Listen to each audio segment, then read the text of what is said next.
Devin Haney contre Vassili Lomachenko, le combat que tout le monde attend, on en parle maintenant. Tout d'abord, vous devez comprendre quel va être ce style de combat. Si vous attendez à une guerre avec des pains dans tous les sens, du sang, de la sueur, il y a de grandes chances que vous soyez légèrement déçus. Pourquoi? Parce que comme le poster de cet événement l'indique, Vassili Lomachenko et Devin Haney sont des stratèges, d'accord, des fins techniciens, des fins tacticiens. D'un côté, on a Vassili Lomachenko qui est sans nul doute celui qui a le plus gros footwork et le meilleur footwork de toute la boxe, d'accord, en tout cas pour sûr de toute cette catégorie, mais actuellement je vois personne d'autre avec un footwork plus développé, sachant qu'il est gaucher, qu'il adore boxer dans la pocket, donc c'est-à-dire dans la poche, très proche, mais aussi très loin. Il peut être in and out boxer, c'est-à-dire qu'il peut boxer de loin pour rentrer, embêter, ressortir. À savoir qu'il est gaucher, ce qui va être sûrement un point très déterminant. Et d'autre côté, vous avez un Devin Haney qui va être aussi très technique, très stratégique, qui boxe vraiment de façon très propre, très académique, avec un footwork de qualité, mais qui a surtout en fait un bras avant de très bonne qualité sur ses jabs, d'accord. Il a un très bon jab, il arrive très bien à le catcher, il varie très souvent les tempos et c'est ce qui va être assez compliqué dans ce combat en fait à gérer pour Lomachenko. À comprendre que Haney est évidemment plus grand que Lomachenko, pour le coup lui est dans sa vraie catégorie, d'accord, donc dans les légers, à savoir qu'un mec comme Lomachenko lui serait plutôt je pense pour ma part plume, d'accord, ce qui veut dire 2 catégories en dessous, donc on se rend vraiment compte que ça va être un combat très dur à pronostiquer. Alors attention, tout d'abord avec Lomachenko, ce qui risque de se passer et ce qui pourrait être vraiment dangereux pour lui, c'est le fait qu'il a besoin de beaucoup de temps pour pouvoir analyser vraiment tout ce qui se passe, de jauger son adversaire. Du coup, par exemple, c'est ce qui s'est passé contre Teofimo Lopez. Contre Teofimo Lopez, il s'est mis en route, mais à partir du 7e round, ce qui a été long. Et la problématique, c'est que Teofimo Lopez avait déjà scoré, et bien évidemment, tous les autres rounds, tous les premiers rounds, et donc Lomachenko a perdu à la décision. On n'a jamais vu Lomachenko KO, d'accord? Donc, est-ce que Devin Haney serait capable de mettre Lomachenko KO? Ça, c'est encore une question qu'on va avoir. Du point de vue de Devin Haney, donc a un très bon jab, d'accord? Une boxe très académique et il va plutôt utiliser ses grandes lignes directes avec un bras avant pour vraiment déstabiliser, désorganiser l'adversaire. Puis après, va avec un petit step rentrer avec son bras arrière de façon très efficace. Est-ce que Devin Haney va pouvoir gérer un Lomachenko qui va être agressif, qui va venir essayer de zoner sur les côtés pour vraiment prendre le dessus sur son adversaire? Ça, c'est un peu toute la question. Si Devin Haney arrive par son jeu de jambes à neutraliser, et bien évidemment son jab, et c'est indirect, à neutraliser un Lomachenko qui va vouloir venir chercher à prendre des angles différents pour vraiment venir boxer dans la pocket, là ça peut être vraiment très compliqué pour Lomachenko. À savoir que Devin Haney est 11 ans plus jeune que Lomachenko, d'accord? Est-ce que Lomachenko est toujours au top du game? Ben, c'est un petit peu compliqué à dire. Je veux dire, le dernier combat qu'on a vu, il a était bon, mais c'était pas non plus transcendant. Et il faut dire qu'entre-temps, il a eu vraiment 4 années où il n'a pas vraiment boxé, d'accord, dû aussi bien à son opération de l'épaule après la défaite contre Teofimo Lopez, mais aussi évidemment à la guerre en Ukraine. Donc on a toujours ces questions qui sont un petit peu compliquées à répondre, c'est-à-dire qu'on peut se les poser, il y a quand même pas mal d'inconnus, et c'est ce qui est assez compliqué pour faire cette analyse en fait de qui risque de gagner. Moi, ce que je vois, c'est qu'un Vassili Lomachenko qui est capable dès le début de venir comprendre toutes les datas de Haney, c'est-à-dire de vraiment comprendre comment Haney boxe, parce qu'évidemment, ils ont fait un travail en amont pour avoir un game plan et tout ça avec son père et ses autres entraîneurs sur Devin Haney, mais il faut bien comprendre que les informations récoltées, c'est bien, mais par contre, rien ne vaut les informations récoltées dans le ring. Évidemment, voir comment Devin Haney va bouger, est-ce qu'il est vraiment puissant? Parce que c'est ça aussi la petite chose qui va faire la différence. Si Haney a un très bon jab, avec des très bonnes lignes directes, même du bras arrière, ça va être très compliqué. Est-ce qu'il va pouvoir aussi, lui, pouvoir s'orienter pour vraiment neutraliser Lomachenko? Mais si il a juste, en fait, un principe de travail à la touche, on se rend compte que si on n'est que sur un travail de touche, évidemment, Lomachenko est monstrueux. Je vous rappelle son palmarès amateur, 396 combats, 1 défaite, d'accord? Donc, autant vous dire que Lomachenko, si son adversaire n'a pas de puissance, ça va être plutôt quelque chose d'assez facile. D'ailleurs, c'est pour ça qu'on a vu Lomachenko perdre contre Teofimo Lopez. Pourquoi? Parce que Teofimo Lopez, pour le coup, avait cette puissance, d'accord? Et non seulement Lomachenko a mis du temps à se mettre en place, d'accord, à venir pour essayer de gagner ses rounds. Il a commencé à s'activer au 6e voire 7e round, ce qui fait qu'en fait, il avait déjà perdu les premiers rounds. Donc évidemment, vu que Teofimo Lopez avait déjà scoré les rounds, Lomachenko ne pouvait pas gagner, d'accord. Il s'est mis trop tard en exercice. Et donc c'est vraiment ça la clé. C'est-à-dire que si j'étais Devin Haney, l'objectif, ce serait vraiment de travailler très très fort avec mes jabs, mes crosses, retarder en fait la capacité que Lomachenko va avoir de lire mon jeu, d'accord, et de pouvoir commencer à être à l'aise.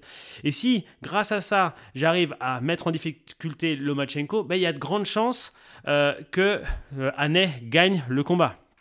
D'accord? Donc, mettre des coups puissants, gérer vraiment le fait que Lomachenko va vouloir casser la distance parce que clairement, Lomachenko sera bien plus fort en étant très proche, d'accord. Il a un meilleur jeu dans la pocket, c'est-à-dire dans la poche, à cette distance très très courte. On sait en plus que Lomachenko a un footwork qui est complètement hallucinant, qui est hyper déstabilisant pour l'adversaire. Et en plus de ça, vu qu'il est plus petit, il va adorer passer dessous.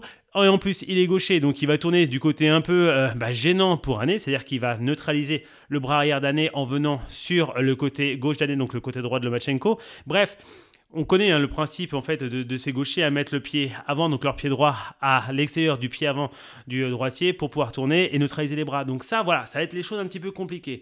Maintenant, ce qu'il faut comprendre, c'est qu'Haney, il n'est pas arrivé là par hasard. Évidemment, on s'est rendu compte que il a quand même gagné tous ses combats. Maintenant, ces 6 derniers combats, il a gagné sur décision. Alors, unanime certes, mais sur décision. Donc, ce qui veut dire qu'on peut quand même se poser la question du punch d'Haney. Moi, je ne vois pas Haney ultra puissant. D'accord? Ce n'est pas un Lopez. Ça, c'est clair. Donc, à partir de là, est-ce que ce sera quelque chose qu'il aura vraiment travaillé, qu'il aura vraiment développé, où il va être monstrueux et donc qui va être très difficile pour un Lomachenko de gérer. Mais si jamais il n'a pas de puissance, enfin du moins pas la puissance nécessaire pour faire peur à Lomachenko, je pense que ça va être compliqué pour lui de retarder en fait le moment où Lomachenko va venir casser la distance, commencer à essayer de jouer un petit peu avec ses nerfs. Aussi, n'oubliez pas que Devin Haney, il est jeune, d'accord? Donc le fait d'être jeune, même s'il connaît déjà le haut niveau, même s'il a les 5 ceintures, pourquoi j'ai les 5 ceintures? Tout simplement parce qu'il a aussi la ceinture de The Ring. Et donc le magazine The Ring, pour moi, c'est peut-être celle qui est la plus légitime, d'accord? Qui est la meilleure. Il faut comprendre vraiment que Haney, en gros, il met un peu tout ce qu'il a dedans. Il se retrouve en fait à être invaincu. Vous connaissez cette culture du zéro. Haney, c'est aussi un pur produit Mayweather. Même si c'est son père qui est le coach, quand même, Mayweather a été très souvent derrière lui. Et on se rend compte que Haney, c'est vraiment très propre techniquement.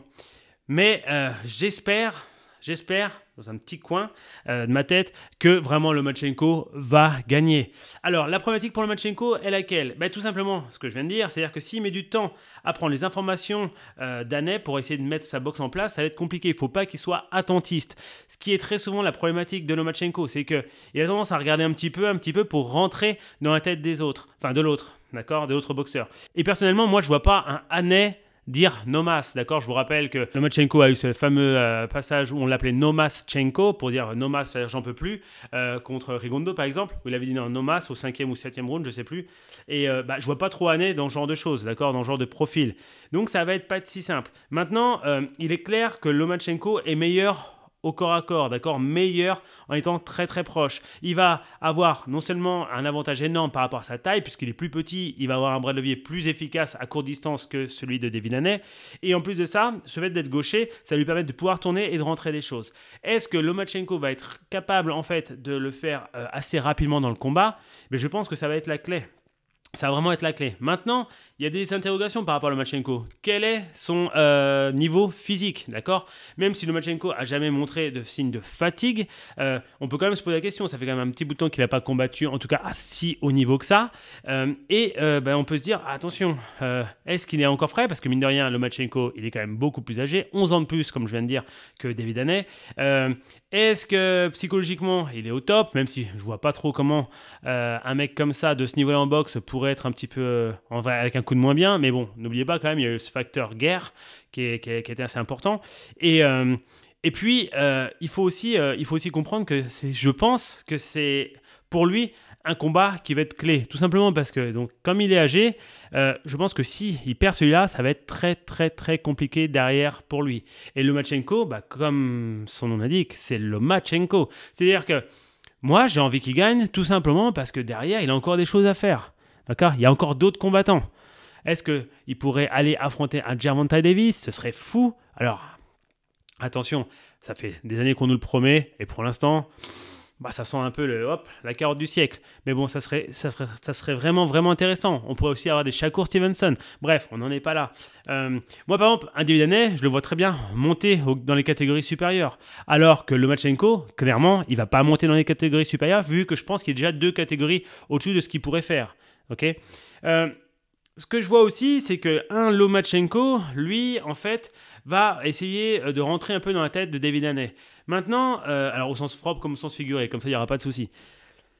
Ce qui va être problématique et compliqué, c'est vraiment d'avoir cette capacité à pouvoir vraiment gérer cette notion de distance. Pourquoi? Parce que la notion de distance sur un boxeur comme David Haney, qui a un bon footwork, qui est rapide, qui a de très bons bras et qui est très intelligent, c'est compliqué. Pourquoi? Parce que toute la programmation de base qu'on le voit faire très souvent, qu'on a des boxeurs qui sont soit plus agressifs, soit qui n'encaissent pas vraiment les coups de Loma, ça va être compliqué sur un mec comme Haney, parce que Haney est très bon, d'accord? Il a une très bonne gestion du terrain. Donc je pense que ce combat, il sera vraiment basé sur le plan tactique. Et c'est pour ça que le fait qu'ils aient utilisé dans le poster, dans l'affiche du combat, le jeu d'échecs, je trouve que c'est génial. Parce que c'est exactement ça. C'est exactement ce que je pense. C'est que ça va être un combat qui va être vraiment très, très, très intéressant sur le plan stratégique. Du moins, c'est ce que je pense et c'est ce que j'espère. Après, la question est la suivante. Est-ce que Lomachenko va se mettre très rapidement en exercice, qu'il aura bien récolté les informations pour pouvoir boxer très rapidement de façon, entre guillemets, sécurisée? Pourquoi? Parce qu'on se rend compte que Lomachenko, il a vraiment besoin de prendre ces informations pour après commencer à y aller. Et si Haney arrive à le toucher en tapant bien fort, ça va être compliqué. On avait vu contre Linares, contre Georges Linares, ça avait été complexe pour Lomachenko, d'accord? Il s'était même retrouvé pour la première fois de sa vie les fesses au sol, il avait pris un knockdown. Donc si jamais David Haney arrive à remettre ce genre de système en place, ça pourrait être très très très problématique pour Lomachenko. J'ai regardé un peu au niveau des paris sportifs. Alors moi je parie pas du tout, mais c'est intéressant quand même de voir les analyses. J'ai vu qu'en fait Lomachenko était donné gagnant partout, d'accord? Il le voit gagner partout. Pour ma part, je vois vraiment un combat qui finit à décision. D'accord? Parce que c'est cette guerre un peu psychologique, cette guerre stratégique. Donc je vois vraiment un combat qui finit à la décision. Et c'est compliqué, mais vraiment c'est compliqué. Alors, je sais que le but de ce genre de vidéo, c'est d'être un petit peu tranché, de vous dire, voilà, ça va être lui ou ça va être lui. En toute honnêteté, j'adore Vassili Lomachenko. C'est vraiment pour moi le boxeur que je préfère parce que je suis très axé jeu de jambes, je suis très axé programmation. Et donc, forcément, c'est vraiment le genre de boxeur qui me parle. Mais en même temps, David Haney, pour l'avoir rencontré, je trouve vraiment que c'est quelqu'un d'affreusement fort, qui est très propre, très clean. Et c'est complexe et il a vraiment ce côté physique, cette jeunesse, cette allonge, il va être beaucoup plus grand, donc c'est super complexe. Je suis vraiment pour que Lomachenko gagne, d'accord? Je vois gagner Lomachenko peut-être par décision, enfin je le vois gagner par décision, je vois pas David Haney KO, alors peut-être que je peux me tromper, mais de ce que j'en ai vu jusqu'à présent, je vois pas David Haney être mis KO par Lomachenko, donc je vois Lomachenko gagner au point. Décision assez serrée, d'accord? Et ça dépendra vraiment quand je vais regarder le combat, samedi soir, dans la nuit de samedi soir à dimanche, ça va être vraiment cette problématique. C'est est-ce que Lomachenko commence assez tôt à mettre en route et à mettre ce qu'il veut en place? Parce que si c'est pas le cas, je pense que je vais faire de l'huile de fesse tout le fight, parce que j'aurais annoncé que Lomachenko, je le vois gagnant, alors que la raison voudrait quand même que David Haney, pour le coup, gagne. Et en vrai, je pense même qu'il pourrait gagner aussi par décision. Donc c'est là où c'est complexe. Parce que si David Haney arrive à, par des frappes un peu plus puissantes et un jeu de jambes de qualité où il n'arrive pas à se faire cadrer, où Lomachenko n'arrive pas à casser sa distance parce qu'il a pris une ou deux frappes un petit peu significatives, où il se pose des questions pour rentrer son jeu de jambes et en fait son jeu de jambes devient de plus en plus compliqué pour venir casser la distance, passer dessous, etc. et commencer à rentrer son jeu de jambes de type de gaucher, Lomachenko, il est plus petit. Donc, boxer en étant patient, etc., ça va être très compliqué pour lui. D'accord? Et boxer en contre un David Haney, c'est compliqué. Pourquoi? Parce que David Haney, il est grand. Donc, en gros, David Haney pourrait aussi très bien gagner à la décision. D'accord? À savoir quand même que Lomachenko n'a jamais été mis KO, ce qui est hyper intéressant. D'accord? À l'inverse, Lomachenko a mis plusieurs fois des KO, d'accord. Donc voilà, ça paraît stupide comme façon de voir les choses, mais je vois Lomachenko gagner, mais je le vois pas forcément avec mes yeux ou mon cerveau, je le vois vraiment avec mon cœur. Parce que vous savez que j'ai vraiment cette sensibilité pour lui. Moi, j'adore Vassil Lomachenko. Maintenant, il est âgé par rapport à Haney, et je me dis que c'est vraiment, vraiment, vraiment compliqué. David Haney, s'il arrive vraiment à être puissant sur ses frappes, qu'il gère bien son footwork, franchement, je vois aussi du coup là David Haney gagner. Mais bon, il faut que je fasse un choix. Je pense que je vais faire quand même le choix du cœur, parce que j'adorerais cette histoire. J'adorerais que Vassil Lomachenko, après sa défaite contre Teofimo Lopez, quand il s'est blessé à l'épaule, où en fait il se met en route et il gagne les derniers rounds, mais en fait il se met trop tard en round, il perd sur ça. Faut savoir, en gros, je vous fais l'histoire rapide si vous ne l'avez pas capté, mais donc Teofimo Lopez gagne contre Lomachenko. Teofimo Lopez combat Gambozos. Gambozos gagne contre Teofimo Lopez. Gambozos combat David Haney. David Haney gagne. Il y avait une clause, je crois, de rematch. Donc, ils recombattent, ils regagnent à décision. Et voilà. Et donc, du coup, maintenant, Loma combat David Haney. Une chose importante, vraiment, j'ai toujours parlé de cette distance un peu proche. S'ils arrivent à combattre, enfin, si Haney n'arrive pas à sortir de cette pression que mettrait Lomachenko s'il l'a fait, où il va être très proche, toujours essayer de gratter les gants, venir frapper, etc., venir vraiment embêter en tournant très proche de lui, ça va vraiment embêter Haney, parce que contre Jojo Diaz, on s'était rendu compte que David Haney avait eu beaucoup de mal à combattre dans la pocket, et c'est surtout qu'il avait eu beaucoup de mal à ne pas faire le combat d'un pocket. Pourquoi ? Parce qu'en fait, il n'arrivait pas à sortir, il n'arrivait pas à créer un espèce de pseudo-clinch ou de lutte pour pousser et reprendre de la distance. Et c'est pas parce qu'il voulait combattre proche, c'est parce qu'il n'arrivait pas à sortir. Donc ça peut être un détail un petit peu intéressant. Donc voilà, j'espère vraiment que Lomachenko va gagner. Et en même temps, j'ai envie de dire, ça pourrait très bien être une victoire de David Haney. D'accord ? C'est pour ça que c'est super complexe. Je ne sais pas si je ne regarde pas du tout les autres chaînes de boxe, je ne sais pas si les autres ont fait des projections et tout ça. Mais de mon côté, là en plus j'étais pas chez moi, donc là de mon côté comme ça, j'espère vraiment une victoire de Lomachenko. Mais David Haney est un sérieux client. Sachant que je trouve que Lomachenko est vraiment dans une catégorie un peu lourde pour lui. Je l'aurais bien vu 2 catégories en dessous, quoi, en plume. Mais bon, c'est cool parce que c'est là où il y a du monde et c'est intéressant. Donc disons quand même, Lomachenko, décision, j'espère unanime. Ça peut être aussi partagé. Et on verra. Mais ça, c'est le monde de la boxe. On ne sait jamais vraiment comment ça va se passer. L'essentiel, c'est que ce soit un super combat, parce qu'en vrai, j'aime bien les deux. Et une chose aussi qui sera intéressante pour vous, c'est qu'il faut absolument non seulement regarder ce combat. Alors, je ne sais pas sur quelle plateforme il est diffusé, mais je pense qu'en France, vous devez avoir du RMC, quelque chose, Sport 2 ou ce genre de truc. Vous attendez pas à la baston de ouf. Je pense que ce sera vraiment un truc de stratégie qui sera un pur bonheur. Si vous n'êtes pas connaisseur ou si vous attaquez la boxe, ça risque d'être peut-être pénible parce qu'il y aura beaucoup d'observations où il risque de ne pas se passer grand-chose au début. Mais si vous commencez à connaître un petit peu la boxe, vous regardez déjà les vidéos que je fais, etc., vous allez vous rendre compte du niveau de pratique, de niveau de boxe de ces deux-là. C'est juste hallucinant. Et d'ailleurs, merci à eux de faire des combats comme ça parce que c'est exactement ce dont la boxe a besoin. Je vous souhaite une très bonne soirée. Et puis je pense qu'on se retrouvera pour l'analyse du combat. On croise les doigts. Team Loma, commentez. Team Haney, commentez. Et puis que le meilleur gagne. Bye bye.